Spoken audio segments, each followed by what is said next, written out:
મનુષ્ય જાત પણ એટલી બધી ચાલાક છે,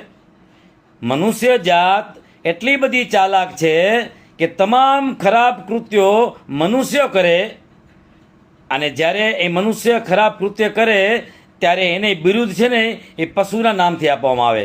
પ્રાણીના નામથી આપવામાં આવે, જંગલી પશુઓના નામથી આપવામાં આવે. બળાત્કાર કરે તો કે આ જંગલી છે, પશુ છે, સુવર જેવો છે, કૂતરા જેવો છે, પરંતુ હકીકતમાં કોઈ જંગલી પ્રાણીએ કેદી બળાત્કાર કર્યો હોય એવી આજ દિવસ સુધી ઘટના નથી બની.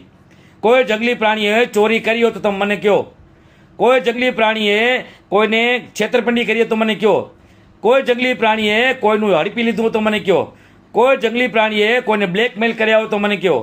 કોઈ જંગલી પ્રાણીએ કોઈને બદનામ કર્યા હોય, કોઈનું અપમાન કર્યું હોય, કોઈને ગાળો આપી હોય તો મને કહો, કોઈ જંગલી પ્રાણીએ કોઈનું પેપર લીક કર્યું હોય તો કહો,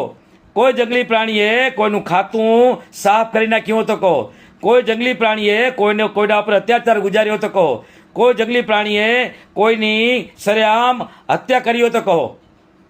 મનુષ્ય તમામ કૃત્ય કરે છે, તમામ ખરાબ કૃત્ય કરે છે જે મનુષ્યના ધર્મમાં આવતા જ નથી, મનુષ્યની ફરજમાં આવતા જ નથી, અને મનુષ્યને શોભે એવા હોતા જ નથી. છતાં પણ એ તમામે તમામ કર્મ મનુષ્ય કરે છે,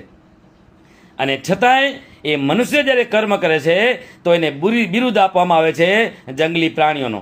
મારા સાહેબ, જંગલી પ્રાણીઓનું નામ લેવાથી એનું મોટામાં મોટું તમે એનું અપમાન કરી રહ્યા છો, કારણ કે એ બોલતા નથી એટલે તમારા વિરુદ્ધમાં કોઈ ફરિયાદ નથી કરી શકતા. નહીંતર અત્યારે એની પણ લાગણી દુભાય મારા સાહેબ, એની પણ લાગણી દુભાણી હોય ગમે તે જગ્યાનું નામ લેવાથી. ચોરી કરતો હોય તો જંગલી પ્રાણીનું નામ આવે, આળસુ હોય તો જંગલી પ્રાણીનું નામ આવે, બળાત્કારી હોય તો જંગલી પ્રાણીનું નામ આપવામાં આવે, ભ્રષ્ટાચારી હોય તો જંગલી પ્રાણીનું નામ આપવામાં આવે, બેરહેમીથી બળાત્કાર કર્યો હોય તો જંગલી પ્રાણીનું નામ આપવામાં આવે. પરંતુ જંગલી પ્રાણીઓએ કદી કોઈ પર આવું અત્યાચાર, બળાત્કાર, ચોરી, ડકેત, પેપર લીક, છેતરપિંડી, બદનામી, હત્યા ક્યારેય કરી નથી મારા સાહેબ.